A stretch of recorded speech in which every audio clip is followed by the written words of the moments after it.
तो सभी व्यूवर्स को नमस्कार व्यूवर्स, मैं डॉक्टर पवन ओबराय आप सभी का स्वागत करता हूं एक बार फिर से अपने YouTube channel study with doctor Pawan Oberoi पर।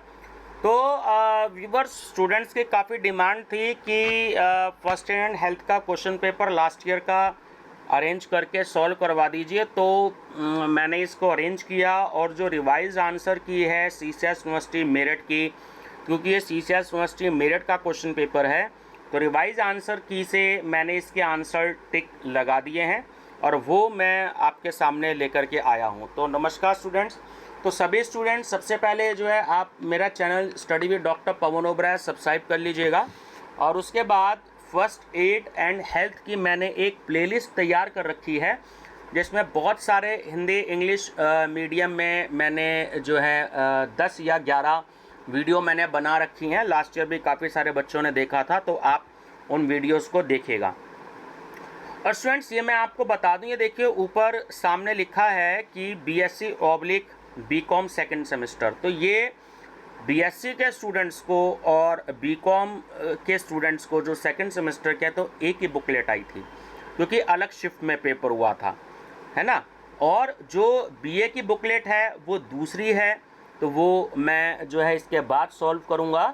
तो ये दोनों वीडियो जो हैं प्रीवियस ईयर क्वेश्चन पेपर की, मैं अपनी फर्स्ट एड एंड हेल्थ की जो मैंने प्लेलिस्ट तैयार कर रखी है उसमें ही मैं ऐड कर दूंगा। तो आप भी देखिएगा, अपने दोस्तों को भी इसका लिंक शेयर कर दीजिएगा ताकि वो भी जो है बेनिफिट ले सकें और एक पता लग जाए कि previous year question paper CCS university Meerut में कैसे आए थे।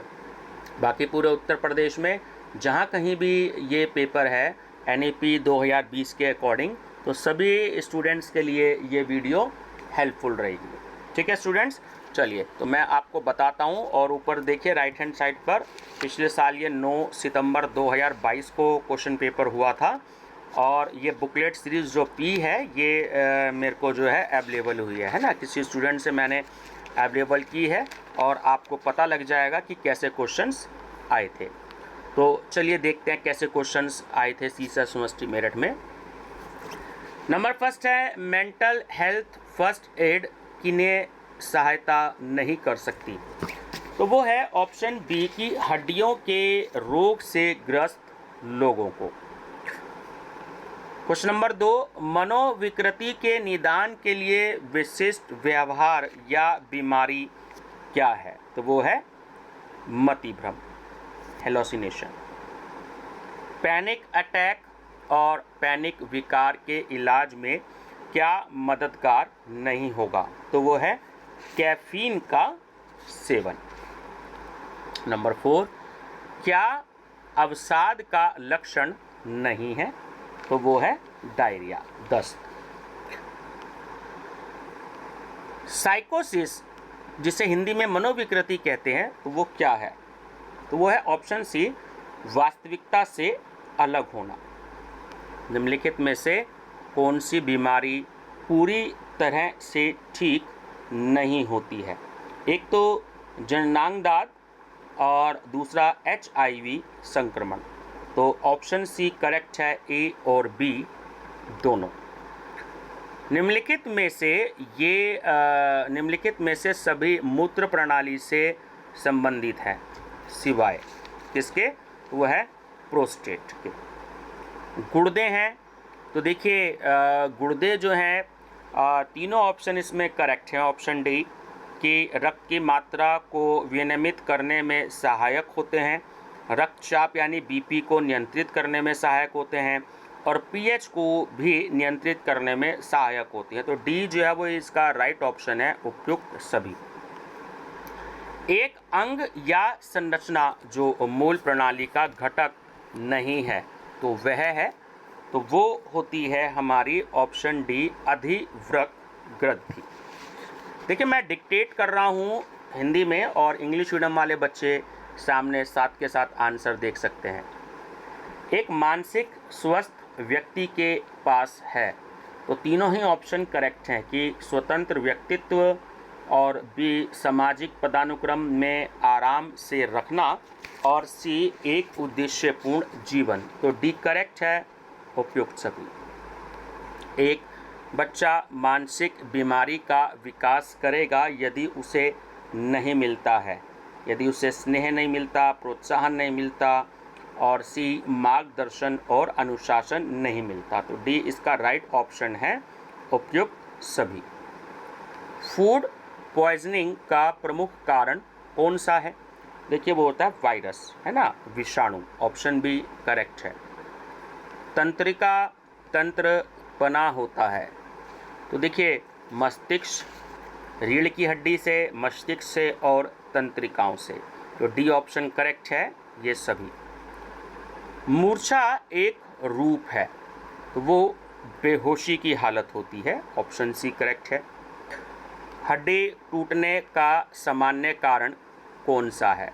तो ऊंचाई से गिरना भी हो सकता है, गुमचोट भी हो सकता है, और मोटर वाहन दुर्घटना से भी हो सकता है। तो डी इसका राइट ऑप्शन है, उपयुक्त सभी। मामूली घाव आमतौर पर होते हैं, तो वो गंभीर नहीं होते। तो ऑप्शन बी जो है वो करेक्ट है। रक्त स्राव को कहा जाता है, तो रक्त निकलना, है ना। ऑप्शन ए करेक्ट है। परिसंचरण तंत्र का प्रमुख अंग कौन सा है? तो वो होता है हृदय। गर्म पानी से गरारे करने से क्या होता है? देखिए आप सब जानते ही हैं, एक तो जो गले की जो सूजन है वो भी कम होती है, और जो संक्रमण जो है वो भी कम होता है। तो सी ऑप्शन करेक्ट है, ए और बी दोनों। मेरुदंड को संकेत प्राप्त होते हैं, स्पाइनल कॉर्ड को, तो किससे होते हैं? मस्तिष्क से होते हैं। ऑप्शन ए करेक्ट है। HIV की उत्पत्ति हुई है, किससे हुई है? तो चिंपैंजी से हुई है। 24 घंटों में कितना मूत्र का निर्माण होता है? तो वो होता है 1.5 लीटर का। ऑप्शन सी करेक्ट है।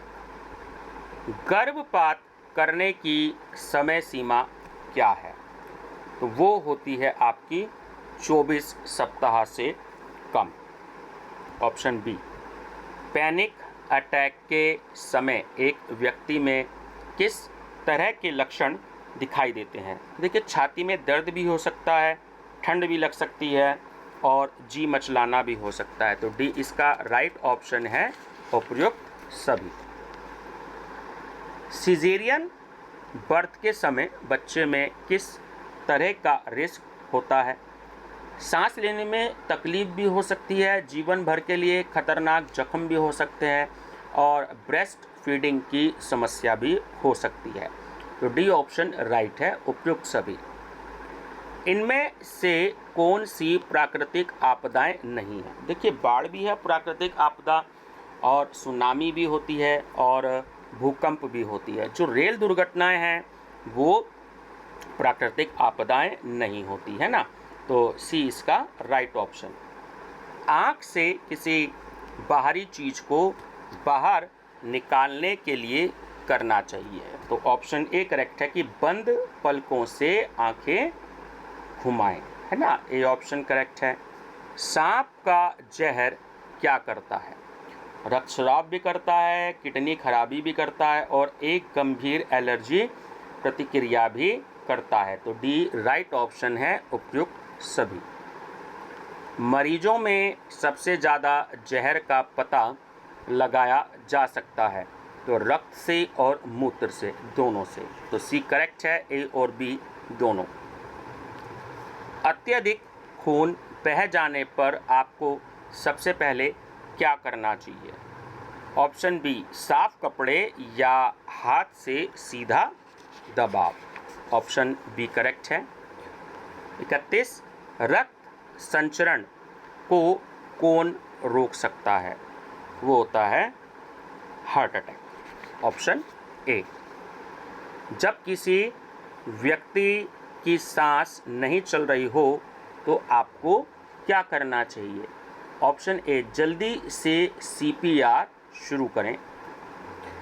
इनमें से आपके घर की प्राथमिक चिकित्सा किट में क्या शामिल होना चाहिए?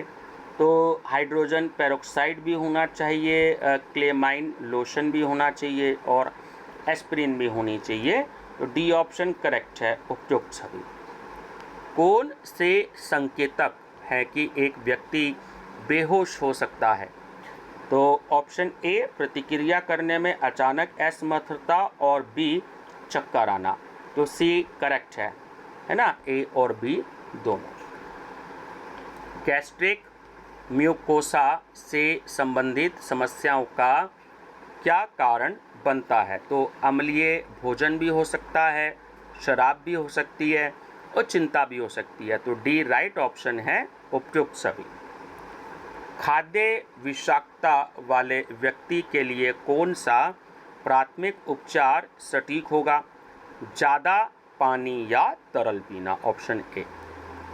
जले हुए भाग को कैसे बचाएं? तो ऑप्शन ए रोगाणुहीन नॉनस्टिक पट्टी से ढीले ढंग से ढकें। कौन सा मेंटल हेल्थ विकार का संकेत नहीं है? तो वो है अकादमिक में उत्कृष्टता। Option D. निम्नलिखित कथनों को ध्यानपूर्वक पढ़ें। बताएं कि आत्महत्या के प्रयास और गैर आत्मघाती आत्मचोट के बारे में कौन सा विकल्प सही है? तो पहला है कि आत्महत्या का प्रयास, फांसी लगाना, और दूसरा है गैर आत्मघाती आत्मचोट जो है आग्नेय शस्त्र और जहर खाना। तो इसमें मैं बताऊं आपको, ऑप्शन ए जो है वो सही है। मतलब कि जो फर्स्ट कथन है वो सही है कि अगर कोई आत्महत्या करने का प्रयास करता है तो वो फांसी लगा के भी आत्महत्या कर सकता है, जबकि जो 2 नंबर का कथन है वो गलत है। क्वेश्चन नंबर 40, निम्नलिखित में से कौन मानसिक स्वास्थ्य प्रथम कार्य योजना के अंतर्गत आता है? तो वो है ऑप्शन बी बिना निर्णय किए सुनना। निम्नलिखित में से कौन मानसिक विकार नहीं है? तो वो है कार्डियक अरेस्ट।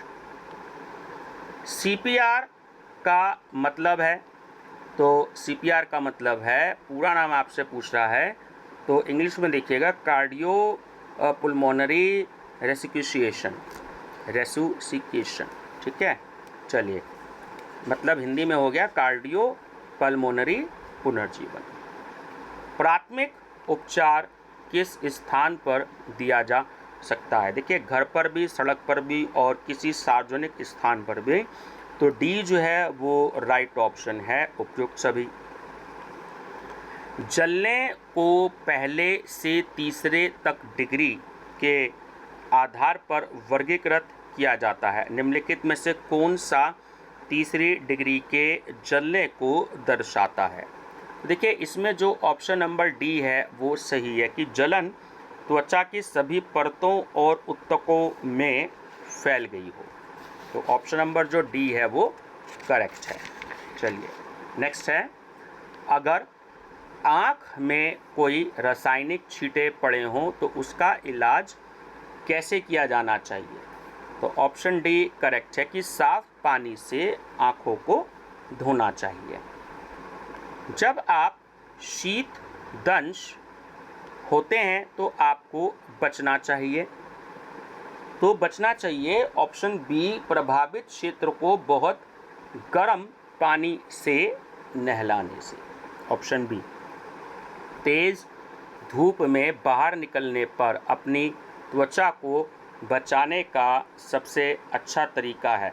तो SPF 30 सनस्क्रीन का प्रयोग, पूरी बाजू वाली पैंट शर्ट पहनना और धूप के चश्मे पहनना। तो तीनों ऑप्शन करेक्ट हैं, ऑप्शन डी उपयुक्त सभी। आग के धुएं के संपर्क में आने वाला कोई भी व्यक्ति जल सकता है, तो वो है थर्मल। Option A. एक वयस्क को CPR टेस्ट का उपयोग करके दिया जाता है 2 हाथ। CPR डैश दबाव प्रति मिनट की दर से किया जाना चाहिए 100 से 100।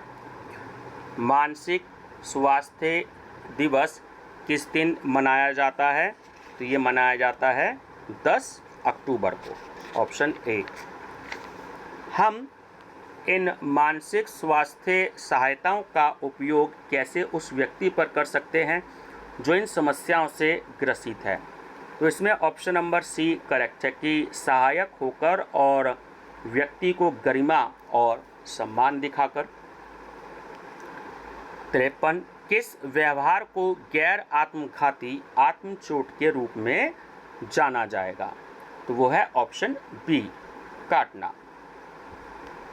हाइपोथर्मिया का खतरा बढ़ जाता है जब हवा चल रही हो और आप, यानी ऑप्शन ए, थके हुए या गीले कपड़े पहने हुए हों। सामान्यतः शरीर का ताप होता है, यानी जो हमारा टेम्परेचर होता है, तो वो होता है लगभग 37.5 डिग्री। बहुत इंपॉर्टेंट क्वेश्चन है, एक जीके का भी क्वेश्चन है, तो सभी ध्यान रखिएगा कि हमारे शरीर का जो टेम्परेचर होता है वो 37.5 डिग्री होता है। यूरिया का निर्माण होता है, तो वो होता है यकृत में, लिवर में। उस पदार्थ का नाम बताइए जो ऑक्सीजन ग्रहण करके कोशिकाओं तक पहुंचाता है। हीमोग्लोबिन, Hb से डिनोट करते हैं हम इसे। अस्थमा रोग किस कारण से हो जाता है? तो ठंड, एलर्जी के कारण भी, धुएं के कारण भी और मानसिक दबाव के कारण भी। तो डी राइट ऑप्शन है इन सभी के कारण। गले में सूजन होने पर क्या कठिनाई होती है? खुजली, जलन और गले में दर्द, ये सभी होता है, तो डी राइट ऑप्शन है, उपयुक्त सभी या ये सभी। घायल व्यक्ति को चिकित्सा स्थल पर पहुंचाने का उत्तम साधन है, तो वो होता है स्ट्रेचर, है ना। अधिकतर हॉस्पिटल्स में होता है, इसमें पेशेंट को लेटा के ले जाया जाता है। एयर एम्बुलेंस के रूप में क्या प्रयोग किया जाता है? तो हेलीकॉप्टर को भी, कार्गो प्लेन को भी और जेट्स को भी। तो डी राइट ऑप्शन है, उपयुक्त सभी। प्राथमिक चिकित्सा कब दी जाती है? देखिए, दम घुटने पर भी, मोच या हड्डी टूटने पर भी और सांस ना आने पर भी। तो डी राइट ऑप्शन है, ये सभी। अगर कोई हड्डी टूट गई हो तो मरीज को क्या करना चाहिए? सीधा कर दर्द कम करने का प्रयास करें, ऑप्शन बी। एंटासिड सिरप किस काम आता है? ये आता है पेट में जलन होती है या बदहजमी होती है, ठीक है ना, याद रखिएगा, एंटासिड सिरप। सामान्यतः कौन सी बीमारी बच्चों में पाई जाती है? देखिए, डायरिया भी होता है और निमोनिया भी होता है, तो इसमें सी ऑप्शन करेक्ट है कि ए और बी दोनों। एक स्वस्थ मनुष्य का हृदय कितनी बार धड़कता है? तो 72 बार, है ना, 72 टाइम्स। चेहरे में कुल कितनी हड्डियां होती हैं? तो 14 हड्डी होती हैं, ध्यान रखिएगा, 14। एक वयस्क व्यक्ति के कंकाल में कुल कितनी अस्थियां या हड्डियां होती हैं? वो होती हैं 206। न्यूरॉन किस तंत्र की कोशिका है? तंत्रिका तंत्र की। कंकाल कितने भागों में विभक्त होता है? 2 भागों में। आहार नाल की लंबाई कितनी होती है? 8 से 9 मीटर की। शरीर का सबसे बड़ा अंग वो होती है त्वचा। त्वचा में कितनी परतें होती हैं? तो 3 परतें होती हैं। संवेदी अंग है, तो देखिए जो हमारे जो हैं आँख, जीभ, नाक, त्वचा, कान, नाक, है ना, ये सभी संवेदी अंग होते हैं, तो डी जो है राइट ऑप्शन है इसका, ये सभी। HIV संक्रमण के कितने चरण होते हैं? 3। गर्भाशय के निचले हिस्से को या सिरे को कहा जाता है, तो उसे हम सर्विक्स कहते हैं, ठीक है, ऑप्शन बी। वृक्क का सबसे बाहरी आवरण है तो वो होता है capsule, option D.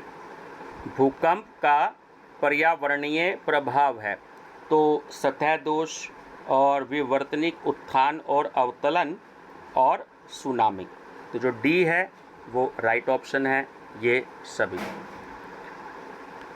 Try as सबसे अधिक बार आवश्यक है।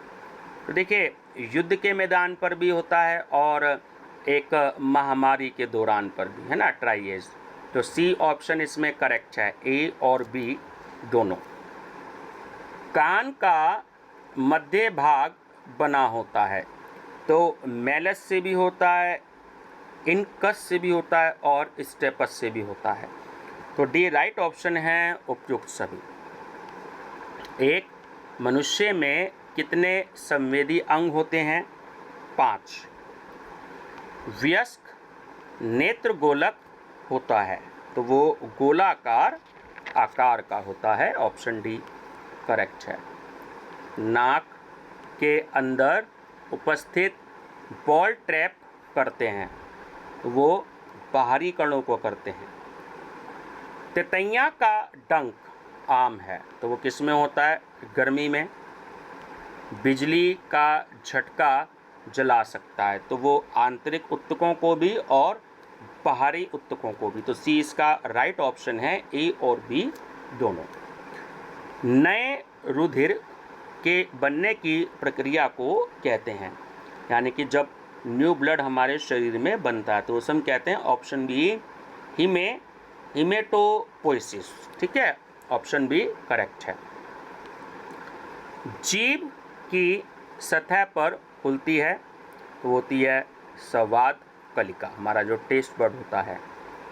बिच्छू के काटने पर होती है तो देखिए असहनीय पीड़ा होती है। बिच्छू के डंक आपने देखे हैं कितने बड़े बड़े होते हैं, है ना। पागल कुत्ते के काटने से होता है तो वो होता है हाइड्रोफोबिया।